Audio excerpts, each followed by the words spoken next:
कर शिरी ठेवा, आरती ओवाळी तो मनोभावे करुणी सेवा। जय जय श्री शनी देवा। सूर्यसुता शनी मूर्ती तुझी आगाध कीर्ती, एकमुखे काय वर्णू शेषान चले स्फूर्ती। जय जय श्री शनी देवा। परम पूज्य विश्व चैतन्य अंधारातून प्रकाशाकडे घेऊन जाणारे महान संत आणि माझे सद्गुरू चैतन्य त्यागेश्वर महाराजांना आपण वंदन करूया। या कलियुगाचा राजा, सत्याचा सागर, सूर्यसूत, मी म्हणणार ना पाचावर धारण करणारा, असत्याचा नाश करणारा आणि सत्याचा विजय करणारा, दंडनीयांना दंड देणारा आणि आदरणीयांचा आदर करणारा असा धर्मप्रिय, शिवप्रिय आणि तुम्हामांचा आराध्य दैवत शनिदेव यांना आपण प्रथम दंडवत नमस्कार करूया। आपण पाहत आहोत प्रपंच करत असताना हा परमार्थ कसा असावा, प्रपंचातून परमार्थ कसा शोधावा, पण आपण मात्र उलट करत असतो, परमार्थातनं प्रपंचाकडे वळतो। परमार्थ करत असताना सतत आपलं काहीतरी मागणं असतं, संसारामध्ये जे अपुरं असतं ते सतत ईश्वराकडे आपण साधनेला बसलं की पहिल्यांदा तेच मागणी करत असतो आपण। आपल्याला प्रपंचातून मुक्ती मिळवायची आहे, आपल्याला संसार बंधनातून बाहेर पडायचा असतो आणि परमार्थामध्ये विलीन व्हायचा असतो, लीन व्हायचा असतो, शेवट समर्पित व्हायचा असतो।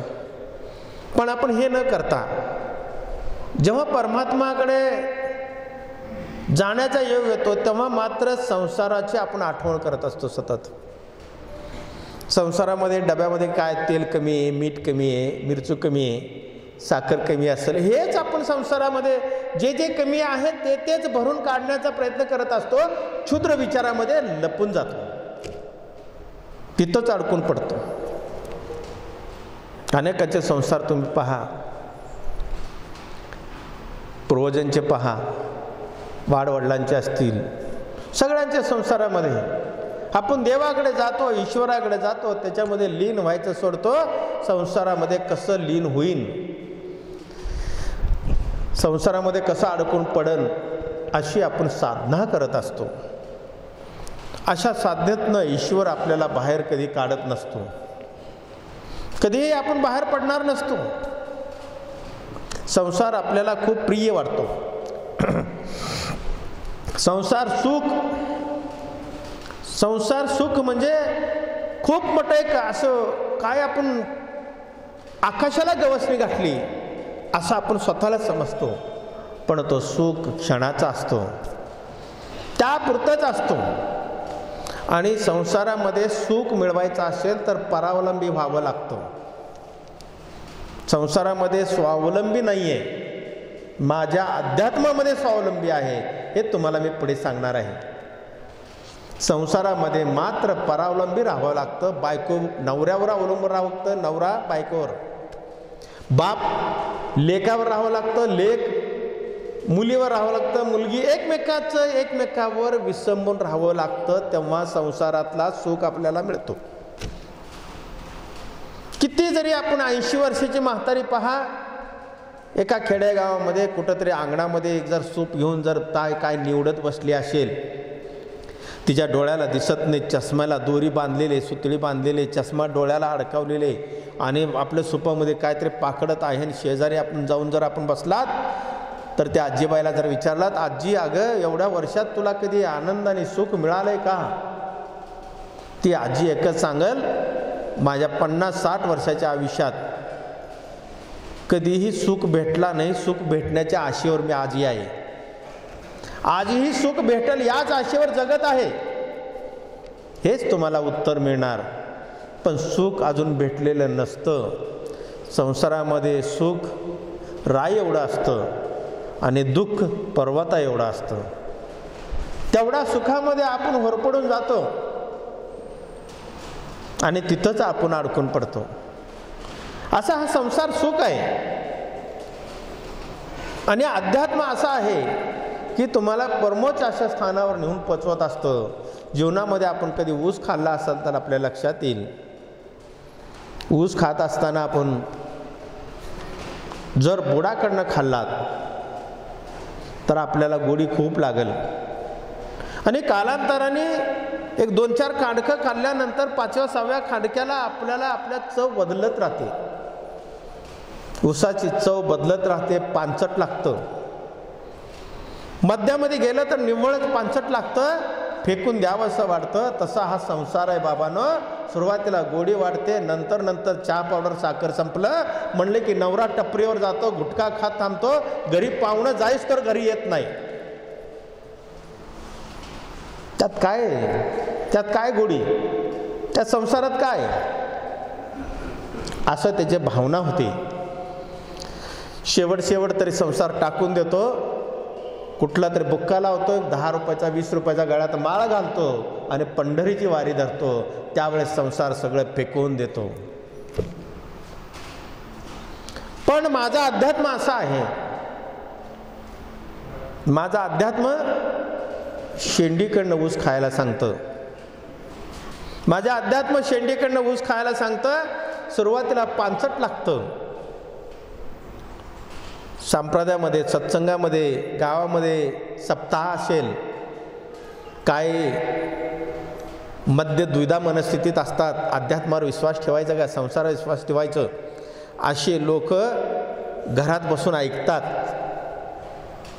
कालांतराने दारात बसून ऐकतात. कालांतराने गोडी वाटली की व्यासपीठच्या पाठीमागे येऊन बसतात.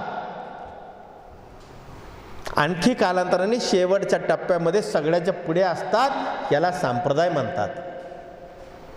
ही संप्रदायाची व्याख्या आहे. ती गोडी लगेच लागत नाही. जरी संप्रदायामध्ये तुम्ही सत्संगामध्ये बसलात तर तुम्हाला पेंग येईल, झोपाल, कधी प्रवचन संपल म्हणाल, कधी हा बुवाचा कीर्तन संपल म्हणाल. अशा गोष्टी जीवनामध्ये घडत असतात. पण त्यातलं एखादी सूत जरी आपल्याला मिळालं, जीवनाचं कलाटणी मिळत असते जीवनामध्ये. एखादा सूत, एखादी दोरी जरी, एखादा शब्द जरी आपल्या आयुष्याला स्पर्श, हृदयाला स्पर्श करून गेला, आपल्या हृदयाचं ईश्वराशी स्पर्श कनेक्ट झाला तर आपलं जीवन, संपूर्ण जीवन बदलून जातो. जीवन बदललं की आपण बदललं, आपला बदलला की आपलं नशीब बदलतं. लक्षात ठेवा. त्यावेळेस कुठल्या ज्योतिषाकडे जायची गरज नसते. ही सत्संगाची महिमा आहे. म्हणून सत्संग प्रपंच करत असताना परमार्थ आपण करतो. परमार्थ करत असताना स्वतःवरचा विश्वास थोडासा माणसाला कमी होत राहतो. कधी पहा, आता तुम्ही असो, मी असो, आपण इथे बसलेले आहोत सगळे. मला वाटतं माझी कोणीतरी स्तुती करावी. तसंच प्रत्येक कुटुंबामध्ये प्रत्येकांना वाटतं माझी कोणीतरी स्तुती करावी, माझा कोणीतरी वाहवा करावा. आपण नेटकं कपडे घालून आलेला असतो, काचापुढे आरशापुढे उभं राहून आलेला असतो, नेटका आपण चेहरा पाहत असतो, पण आपलं रिमोट मात्र दुसऱ्याच्या हातात आपण देत असतो. आपलं रिमोट दुसऱ्याच्या हातात देत असतो. परावलंबी कायमस्वरूपी राहतो. एखाद्याने आपली स्तुती केली तर आपण आपल्या गुदगुल्या होतात, आपण मनामध्ये हसत राहतो. एखाद्याने व्यंग जरी बोलला, टिंगल जरी केली तर टिंगल कळत नाही, पण स्तुती केलाय ना माझा, मी कोणीतरी आहे, हे त्याच्यामध्ये भ्रम निर्माण होतो. काय केलेला असतो? फक्त तुमचा चॅनल बदललेला असतो. रिमोट त्याच्या हातात असतो. तुम्हाला कुठल्या अँगलने बदलायचं, कुठल्या अँगलने कुठलं चॅनल लावायचं तर त्याच्या हातात असतं. एखाद्याने स्तुती नाही केली तरी आपल्याला टेन्शन वाटतं, एखाद्याने स्तुती केली तरी टेन्शन वाटतं. मग हा परावलंबी नाही तर काय स्वावलंबी? हा परावलंबीच आहे. आपण त्याच्यावर आधारित आहोत. तो मन चाहे, मनाला वाटल तसं आपलं चॅनल बदलत राहतो. ह्याला गोडी कशात आहे पाहतो. एखादी शेजारी बसलेली असेल, त्याला दात खाऊ खाऊ करत असतील तर ते ओळखणार याला ह्याची आवड मिश्रित आहे. तर मिश्रीचा डबा काढणार, लगेच चॅनल बदलणार. चॅनल बदलले की ते खुश राहणार. आपण सुद्धा असेच आहोत बाबांनो, तुम्ही मी असेच आहोत. माझी जर कोण स्तुती नाही केली तर मला दुःख होतं. मला जास्त स्तुती केली तरी मला शंका येते. माझ्यावर विश्वास कमी होतो. माझ्यावरचा विश्वास कमी झाल्यानंतर मात्र माझ्या डोक्यामध्ये 100 प्रश्न निर्माण होतात आणि विचाराचा कल्लोळ निर्माण होतो. विचाराच्या युद्धाला सुरुवात होते. हे कशामुळे घडतं? हे कशामुळे घडतं? स्वतःचा विश्वास स्वतःवरचं कमी झाल्यामुळं घडतं. आणि स्वतःचा विश्वास कधी कमी होतो? जर तुमच्यावर विश्वास नसेल, तुमच्या कर्तृत्वावर तुमचा विश्वास नसेल, तुमच्या चारित्र्यावर तुमचा विश्वास नसेल, तुमच्या केलेल्या कर्मावर तुमचा विश्वास नसेल, तर ह्या गोष्टी घडत राहतात. आणि या गोष्टी घडू नये म्हणून सगळ्यात सोपं मार्ग आहे, सगळ्यात सोपं मार्ग आहे स्वतःचा रिमोट स्वतःजवळ ठेवणं, स्वतःचा विश्वास स्वतःवर ठेवणं. मी, माझं चारित्र्य आणि माझं कुटुंब.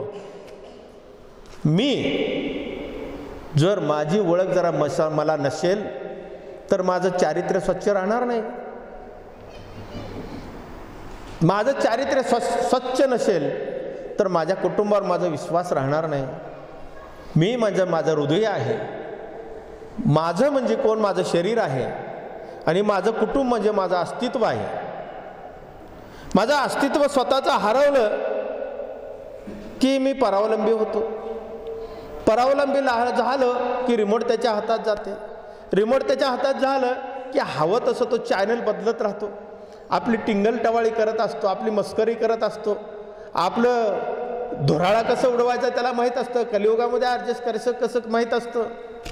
त्यामध्ये जर वाहून गेलात तर आपलं अस्तित्व संपून जातो. आणि अस्तित्व संपला की प्रपंच करून परमार्थाकडे जाता येत नाही. आपण तिथेच अडकून बसतो. तात्पुरत्या सुखापुढे आपण लोटांगण घालतो. तात्पुरत्या सुखापुढे आपण लोटांगण घालत असतो. हा संसार आहे. संसारासारखा विष ह्या विश्वामध्ये कुठलाही नाही, लक्षात ठेवा. संसार हा वृक्ष आहे. वृक्षावरचे फळ म्हणजे तुमचे मन, तुमचे व्याभिचार, तुमचे इंद्रिय, हे सगळे फळं आहेत. त्या फळाची छाटणी केला तर चांगले फळं निर्माण होतात. चांगले फळं निर्माण करायचं असेल तर स्वतःवरचा विश्वास कमी होता कामा नये. स्वतःवरचा विश्वास कधीही होता कामा नाही. तरच आपण सुरक्षित, व्यवस्थित अध्यात्मामध्ये, सत्संगामध्ये प्रपंच करून परमार्थ करू शकतो, नाहीतर करू शकत नाही. बघा, एक साधं गोष्ट, सिंपल छोटीशी गोष्ट. एक साधू महाराज परदेशामध्ये गेले. साधू महाराज परदेशामध्ये गेल्यानंतर तिथे आपल्या साधू महाराजांना वैराग्याची सवय असते. संतपण मिळणं इतकं सोपं नाही. संतपण हे मनाची स्थिती आहे, लक्षात ठेवा. संतपण कुठं मार्केटमध्ये मिळत नाही, विकत मिळत नाही, साधना करून सुद्धा मिळत नाही, ट्रकभर पुस्तक वाचून मिळत नाही, काही करा मिळत नाही.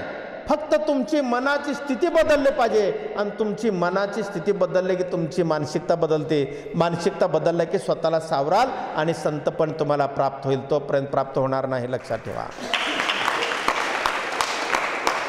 एक मनाची स्थिती आहे. तुम्ही मनापासून ठरवला, साधना न करता सुद्धा संत होता येते. कितीतरी प्रपंचामध्ये माणसं असे देव माणसं आहेत म्हणून त्यांचे प्रपंच सुखी आहेत. मी ठरवलं, मी स्वतःला आखून घेतलेलं आहे, मी काय करायचं आणि काय करायचं नाही. हे सीमारेषा मी नाही ओलांडलं तर मी संतच आहे. मला साधना करायची गरज नाही, देवाकडे जायची गरज नाही, देवाकडे हात जोडायची सुद्धा गरज नाही. मी माझ्या कर्तृत्वाला सलाम करतो, मी केलेल्या कर्माला मी सलाम करतो, म्हणजे मी संत आहे, लक्षात ठेवा. हे किती लोकांना माहिती नाही आहे. एक साधू महाराज परदेशात गेल्यानंतर त्या ठिकाणी रस्त्याने जात असताना शेजारी एक स्मशानभूमी होती.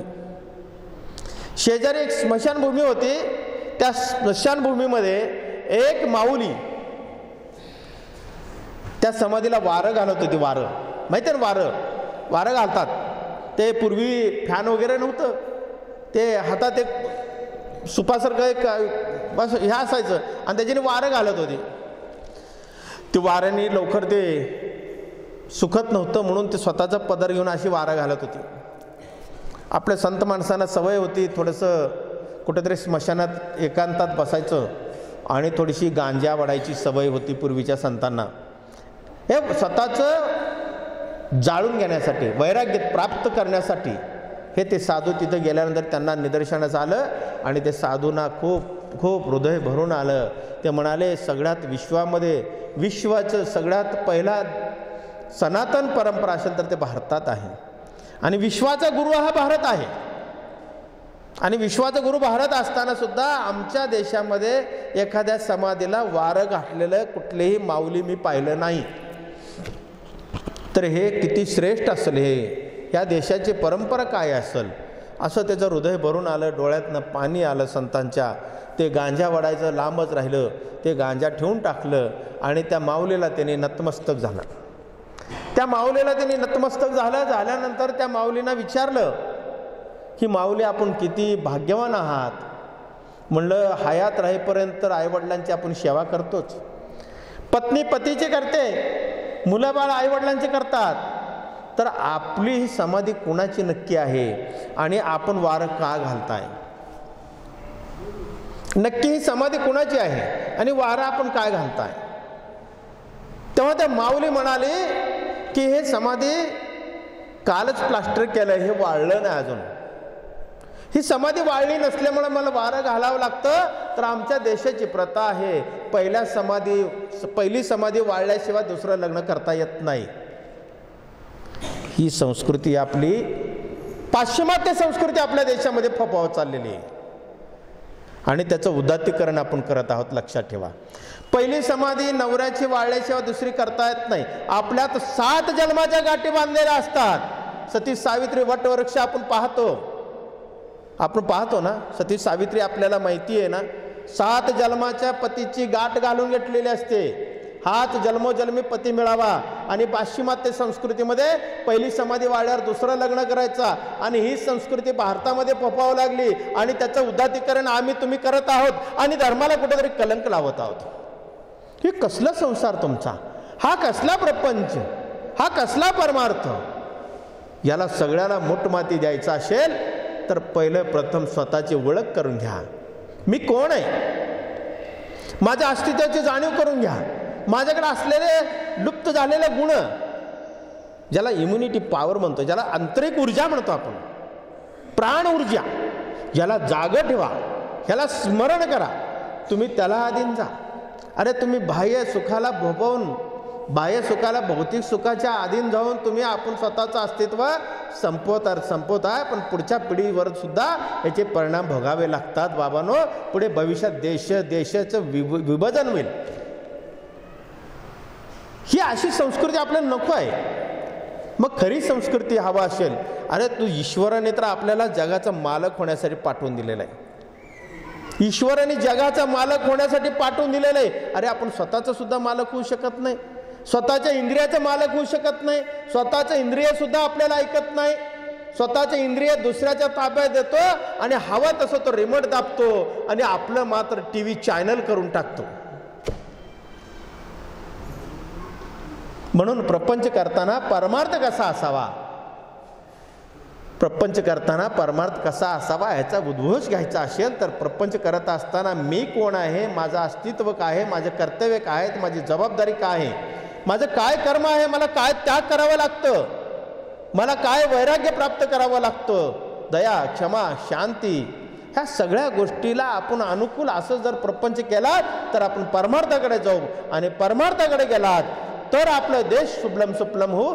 कधी आपण झालो तर. बोला ओम नमः शिवाय, ओम नमः शिवाय, हर हर.